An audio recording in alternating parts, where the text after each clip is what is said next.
Video में हम अघन मास की पूर्णिमा की व्रत कथा सुनेंगे। एक राजा थे जिनका नाम चंद्रहास था।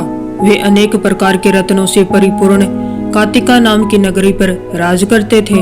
उसी नगरी में एक धनेश्वर नाम का ब्राह्मण रहता था, जिसकी स्त्री अति सुशील और रूपवती थी। उस ब्राह्मण के घर में धन दाने आदि की कमी नहीं थी, लेकिन उसकी कोई संतान न होने की वजह से वह दुखी रहता था। एक दिन उस नगरी में एक तपस्वी आया। वह तपस्वी उस ब्राह्मण के घर को छोड़कर सभी घरों से भिक्षा लेता और अपना पेट भरता। एक दिन तपस्वी भिक्षा के अन्न को प्रेम पूर्वक खा रहा था कि ब्राह्मण धनेश्वर ने योगी को यह सब कार्य करते हुए देख लिया। धनेश्वर योगी के पास जाकर बोला, महात्मन, आप सभी घरों से भिक्षा लेते हैं, लेकिन मेरे घर कभी नहीं आते। मैं इसका कारण जानना चाहता हूँ। योगी ने कहा कि निसंतान के घर से भीख पतितों के अन्न के तुल्य होती है, और ऐसे में जो भी पतितों का अन्न खाता है वह भी पतित हो जाता है। चूंकि तुम निसंतान हो, इसलिए मैं तुम्हारे घर की भिक्षा नहीं लेता हूँ। योगी की इस बात से धनेश्वर को बहुत दुख हुआ और वह योगी के पैरों में गिर पड़ा और कहने लगा, हे महाराज, कृपा करके मुझको पुत्र प्राप्ति का उपाय बताइए। मैं पुत्र न होने के कारण बेहद दुखी रहता हूँ। सब कुछ होते हुए भी मैं खुश नहीं हूँ। आप मेरे इस दुख को दूर करने का उपाय बताइए। यह सुनकर योगी कहने लगा, हे ब्राह्मण, तुम चंडी की आराधना करो। योगी की कहे अनुसार धनेश्वर ने वन में जाकर चंडी की उपासना की और उपवास किया। चंडी ने 16वें दिन उसे सपने में आकर दर्शन दिए और कहा, हे धनेश्वर, तेरे पुत्र होगा, लेकिन वह 16 वर्ष की आयु तक ही जीवित रहेगा। लेकिन यदि तुम दोनों स्त्री पुरुष 32 पूर्णमासियों का व्रत करोगे तो वह दीर्घायु को प्राप्त करेगा। प्रातः काल तुम्हें इस स्थान के समीप ही एक आम का वृक्ष दिखेगा। उस पर चढ़कर एक फल तोड़कर शीघ्र ही अपने घर जाना और वह फल अपनी स्त्री को खिला देना। वह स्नान करके भगवान शंकर का ध्यान करके उस फल को खा लेगी, तो भगवान शंकर की कृपा से उसको पुत्र की प्राप्ति होगी। धनेश्वर ने ठीक वैसे ही किया और उसकी स्त्री गर्भवती हो गई। देवी जी की असीम कृपा से उन्हें एक अत्यंत सुंदर पुत्र उत्पन्न हुआ, जिसका नाम उन्होंने देवीदास रखा। दुर्गा जी की आज्ञा अनुसार उसकी माता ने 32 पूर्णिमा का व्रत रखना प्रारंभ कर दिया। 16वां वर्ष लगते ही देवीदास के माता पिता को चिंता होने लगी कि कहीं उनके पुत्र की इस वर्ष मृत्यु न हो जाए। धनेश्वर ने देवीदास के मामा को बुलाया और कहा कि देवीदास 1 वर्ष तक काशी में जाकर विद्या अध्ययन करे, ऐसी हमारी इच्छा है। इसके साथ में तुम चले जाओ और 1 वर्ष के बाद इसको वापस लौटा लाना।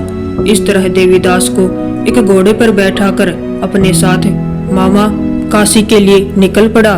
धनेश्वर ने अपने पुत्र की दीर्घायु के लिए भगवती दुर्गा की आराधना और पूर्णमासियों का व्रत करना शुरू कर दिया। इस प्रकार 32 पूर्णमासी का व्रत पूरा किया। कुछ समय बाद मामा और भांजा किसी नगर में रात बिताने के लिए ठहरे हुए थे।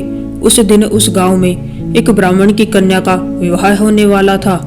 जिस धर्मशाला में वर और उसकी बारात ठहरी हुई थी, वहीं देवीदास और उसके मामा भी ठहरे हुए थे। संयोग से कन्या को तेल आदि चढ़ाकर मंडप आदि का कृत्य किया गया, तो लगन के समय वर को धनुवार्त हो गया। तब वर के पिता की नजर देवीदास पर पड़ी और उन्होंने सोचा कि यह मेरे पुत्र के जैसा ही सुंदर है, मैं क्यों न इसके साथ ही उस कन्या का लगन करा दूं और बाद में विवाह के अन्य कार्य मेरे लड़के के साथ हो जाएंगे। ऐसा सोचकर वर का पिता देवीदास के मामा से जाकर बोला कि तुम थोड़ी देर के लिए अपने भांजे को हमें दे दो, और उसने अपनी योजना उन्हें बताई।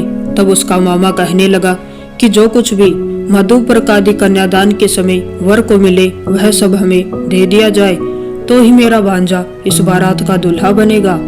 यह बात वर के पिता ने स्वीकार कर ली और इस तरह से देवीदास का विवाह उस कन्या के साथ हो गया। पत्नी के साथ वह भोजन न कर सका और अपने मन में सोचने लगा कि न जाने यह कैसी स्त्री होगी। लड़के को ऐसा करना सही नहीं लगा और उसके आंखों में आंसू आ गए। तब वधू ने पूछा कि क्या बात है, आप इतने दुखी क्यों हैं? तब उसने सब बातें लड़की को बता दी।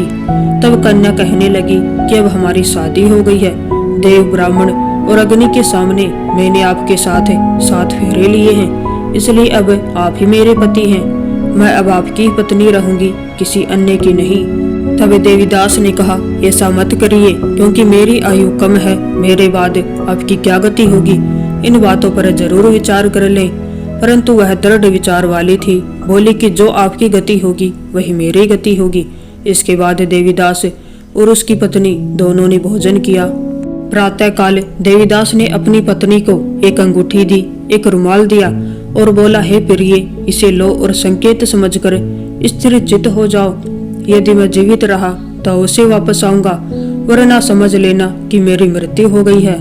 उसके बाद लड़की ने सारी बात अपने पिता को बता दी और बारात वापस चली गई।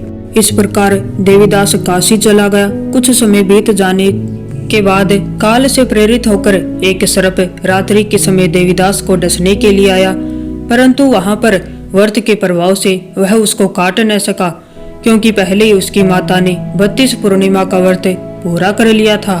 इसके बाद मध्याह्न के समय स्वयं काल वहां आकर देवीदास के शरीर से उसके प्राणों को निकालने का प्रयत्न करने लगा, जिससे वह मूर्छित होकर पृथ्वी पर गिर पड़ा। उसी समय पार्वती जी के साथ श्री शंकर जी वहां पर आ गए।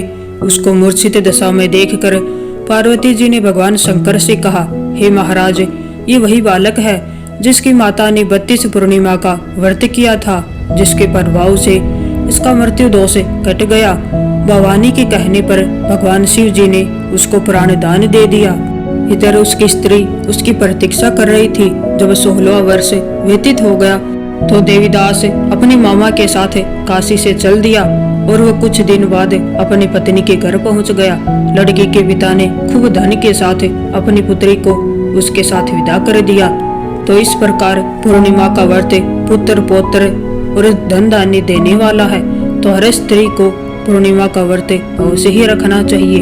तो पूर्णिमा व्रत की कहानी अगर आपको अच्छी